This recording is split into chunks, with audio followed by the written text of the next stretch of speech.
చిత్తూరు జిల్లా Puthalapattu police station పరిధిలో జరిగిన విషయమై సోషల్ మీడియాలో వైరల్ అవుతున్న వీడియోపై చిత్తూరు డీఎస్పీ సాయినాథ్ వివరణ ఇచ్చారు. ఈ సందర్భంగా పూతలపట్టు పోలీస్ స్టేషన్ లో మీడియా సమావేశంలో ఆయన మాట్లాడుతూ, దినేష్ అనే వ్యక్తి మద్యం సేవించి రంగంపేట క్రాస్ వద్ద పడిపోవడంతో కారులో వస్తున్న వ్యక్తులు అతనికి సహాయం చేశారు.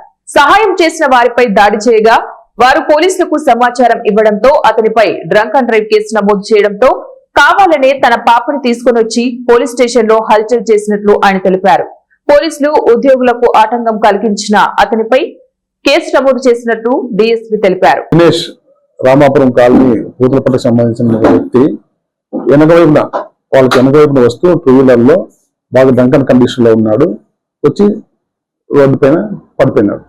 దానికి వాళ్ళు అది సంఘటన చూసి ఇమీడియట్ గా మానవతా దృక్పథంతో అతన్ని లేపి ఆ చుట్టుపక్కల ఉండే కొద్దిమంది పంచర్ షాపులు అందరూ కలిసి అతనికి సపరిచర్యలు చేయాలని ప్రయత్నం చేస్తే వాళ్ళని నోటికి వచ్చినట్లు దుర్బలాసులు ఆడడం జరిగింది. ఆ విషయం తెలుసుకున్నటువంటి సమాచారం తెలిసినటువంటి పోలీసు వాళ్ళు వెళ్ళి అతన్ని సెక్యూర్ చేసుకొని అతను తాగి మోటార్ సైకిల్ నడిపినందువలన అతని పైన డ్రంక్ అండ్ డ్రైవ్ కేసు నమోదు చేయడం జరిగింది.